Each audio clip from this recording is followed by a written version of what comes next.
done as a recording as well. So for those of you who don't watch the live, um, enjoy the video.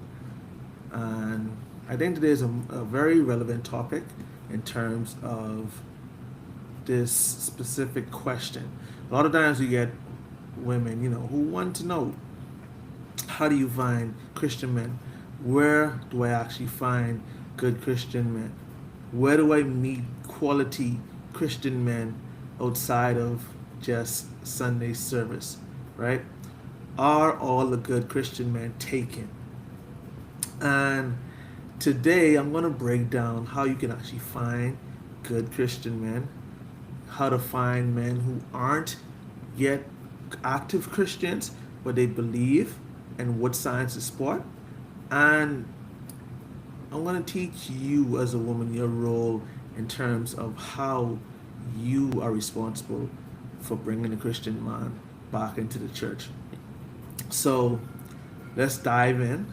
This is going to be a fun, exciting topic, and I hope that you leave this live or this video much more knowledgeable, much more skilled, and you take away a nugget that helps you in your journey to meeting your person, right?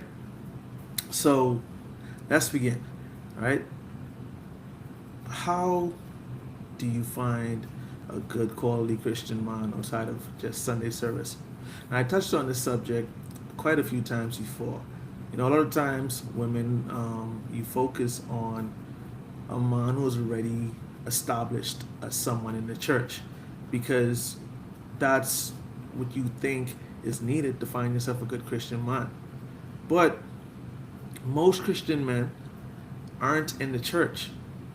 They are in their building season, right? And what is that building season? That season is where they're focused on making money.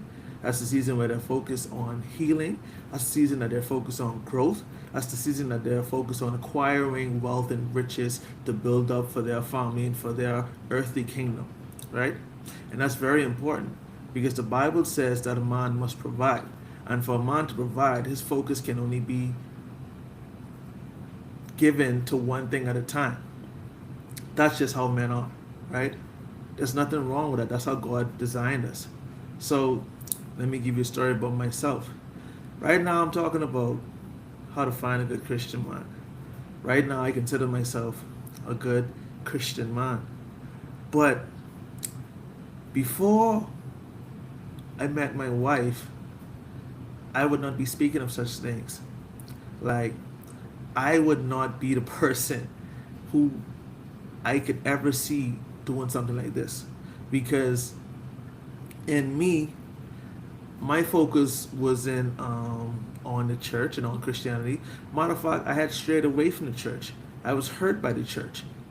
I thought that I could confide in the church to help me to find my spirituality, to help me get to build my relationship with Christ, and help me to build my relationship in the world through Christ. But I was shunned away, right? And here I am now talking to you on how to find a good Christian man and what qualities to look for in a good Christian man. That's amazing, right? But it was because of you, the woman, who brings value, right? It's because of my wife who taught me the value of being a Christian and helped me to understand Christianity in my own way that allows me to actually want to be a Christian man again. So, how do you actually find a Christian man? First place, the church, obviously, but don't look in the church because a lot of times when you see men in the church, they are already married for the most part. Or for whatever reason, you may not be attracted to the person in your church and you think that the answer is going around to more churches, but it's not. Christian man or Christian men have strong values that they carry with them no matter which part of their life they are in or which season of their life they are in. So here's what you're looking for when you want to find or when you want to meet a Christian man. Number one, is he honest? Does he have integrity? He does not need to say that he's a Christian to practice these principles. As a Christian man, as a man, before I got back into the church, one of the things that I held dearly was integrity and honesty. And I believe that anytime that I do anything, it has to be with integrity. I always had the best interests of people at heart, and I also hold myself accountable or held myself accountable. So does he hold himself accountable? That is definitely a good value of a Christian man, right? Is he someone who has a vision? All right? I had a vision for my life. I had a dream. I had a goal. And I strived and I hit those goals. I was persistent in those goals. Through all of my trials and tribulations, I still hit my goals. So you want to make sure that the man that you're looking for, he also is someone who is consistent. He also is someone who has a vision for his life. He is someone who has a foundation that cannot be broke or cannot be broken, right? Literally, when I started out, I had everything that could possibly go wrong, and I did not let that deter me from achieving my goals. Let me tell you my story, right? Let me tell you my story in terms of how I got to where I am now. I'm originally from Grand Bahama, right? And one of the things that a lot of people, well, a lot of Bahamians think about, and even a lot of people in the U.S. and Canada think about when they hear the term Grand Bahama or Freeport, and if they're familiar with it, is hurricanes, right? The hurricanes wiped out the island time and time again. So one of the hurricanes, the last hurricane I experienced in Grand Bahama, a lot of you may be too young to know this, would be Francis, Jane, and Wilma. I never experienced Dorian, so I won't claim that. But I did experience those other hurricanes that wasn't as devastating, but was definitely devastating at that time. I had to leave the island and start over from scratch. I moved to New Providence, I moved to Nassau, right? And when I moved there, I had nothing. Nothing but a dream and a plan. My plan was to go to COB, which is now called the University of the Bahamas. My dream was to start my own business. My dream and my plan, I had no money. I had no place to stay. I literally was sleeping on couches of friends and family members, right? But through all of that, I was resilient. I was able to actually build myself back up. I was able to get a job. I was able to go to school. I was able to get a scholarship. I was able to pay my school fee throughout my without my scholarship, right? I was able to work, go to school, and start a business. Like the amount of energy that I had to expand to achieve my goals and to actually become to the place where I was not just self-employed, but I actually had a business where I actually was able to employ other people. The type of resilience and grit that I had to do that is nothing short of Christian principles, right? Nothing short of a man that has the principles of virtue, the principles of provision, right? Like, I was someone that you could not shake my foundation. I wasn't stubborn to the point where I wasn't open to new knowledge, but I used that knowledge to learn wisdom. And from my wisdom was many failures and many mistakes. But the fact of the matter is, I was somebody who was not afraid to make mistakes and to continue going. Like, I never gave up on my dream. I'm saying all this to say that if you want a good Christian man, then you need someone who's willing to do the same. Someone who is willing to have a dream, not afraid to fail, not worry about what somebody says about them. Because at the end of the day, if you and your family is in a situation that you need someone to be the strength and the pillar of the family and to guide you through the storms, you need a man who's been tested. And that's one of the traits of a good Christian man that goes unnoticed. Not how many times he's in church, not how many times how many tithes he give, how many times he's on the pulpit preaching, or even if he's in one of the ministries. That's not a sign of a good Christian man. That is not.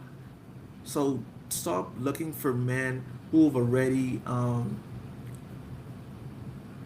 claimed their Christianity, because a lot of men may not be openly saying that they are Christians, and they might be even openly at some point saying that they don't believe in Christianity or religion on the whole. But if they have these characters and these values and these principles that I speak of, they don't get more Christian than that. Even if they have lost their way, right? And that's important to remember. Now, one of the things,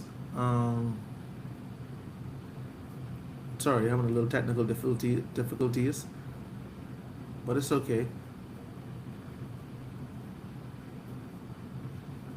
So, one of the things that I also want you to know is that what are the red flags you should be on the lookout for, even if he calls himself a Christian, or what red flags you shouldn't ignore, right? So a lot of times I see a lot of men who are not good men to lead a family, whether they are Christian or not. One of the things that I notice that they do is that they always make excuses about why they don't get what they want, right? They believe that it's someone else's fault. Again, that goes back to my first principle, accountability. If you have someone, and I know that this is easy to actually be on the lookout for before you get in a relationship with someone, but sometimes when you deepen a relationship with someone, you don't notice these traits until later. So you have to also pay attention to these things while you're actually in the dating stages, even before you actually meet the person, right? So what are the things that you want to look for? Again, accountability. Does he make excuses for things that don't go his way, or does he pick up the mantle and figure it out? Is he resilient, right? I've also noticed a lot of times Christian men have insecurity, or not just Christian men, but men who claim they are Christians, or men who claim that they want a wife, but they're very insecure about what their wife does or who their wife is. If a man tries to dim your light in order to let his light shine, it's not a good man for you. I don't care if he says he's a Christian or not. A man should never dim the light of his wife. Why? Because he wants to make you a victim in his narrative. You should always be able to have the freedom to be yourself and to be successful in whichever way you see possible or see him fit, without judgment and with support from your husband or from your boyfriend or from the person that you're dating, from the person who's actually just courting you. They should always support you. So anytime someone throws some type of slight at you, oh, your little job, if somebody calls something little that you're doing, walk away. They don't respect you, they don't value you, right? your little business, right? I see you doing your little studying. What? Again, these are signs that this person is not a good man, Christian or not, right? I've seen men who literally want to date women who are in lower positions than them because they are afraid of competition.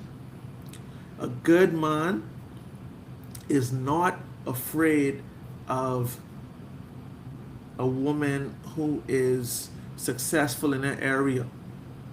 A good man is not afraid of a woman who speaks her mind.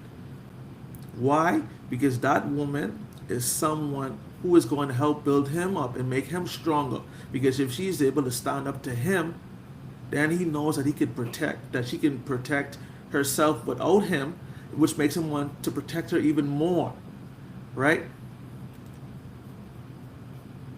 So trust me when I say to you, a good man will never, never try to make himself bigger than you and make whatever you do feel insignificant. He will never be that person. That's a sign of a good Christian man, whether he's in the church or not, right? Whatever season he is in, you have to remember, no matter what season that man is in, once he has these principles, he is a good Christian man, right? So,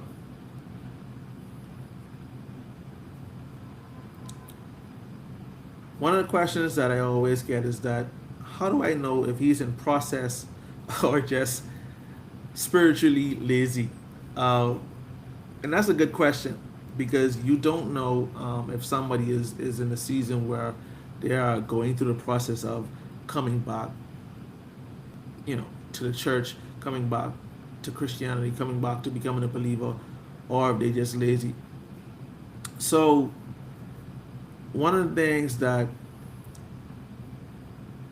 men, what I would say in that situation is that if a man is actively a Christian and he doesn't go to church of his choosing, one of the things I can say is that it could possibly be the church itself, because again, I have had experiences where I have visited so many churches and I could not find a church that actually spoke to me, right? I needed a church that, for me, that was modern, a church that actually incorporated Christian principles in a practical way in the world, no matter what, because we like to pretend that Christian principles and the world are two different things, but we have to be able to adapt in the world with our Christian principles, right? And find a church that does that inspires a man to actually want to go to church and actually practice his Christianity. So that could be an issue. Another issue is that, again, one of the things that men have to deal with is that they need to be financially secure, because at that point, if they feel like they can't protect or provide, which is strongly tied to finances, then they may not be in the headspace of spirituality, right? So that's an indicator that a man could be in the process, right? How is his finances set up? Another good character or good trait that I forgot to mention was that, how good is the man exactly with finances? Is he someone who likes to go out and party and to show off with his friends, or to spend money on things that doesn't make sense to you, but at the same time he doesn't actually have any other investments going on, any other things that he's doing with his money that's being productive, right? Is he a good steward of his money, of his finances? Like, that's a big red flag, right? Sorry, just having put my phone on silent.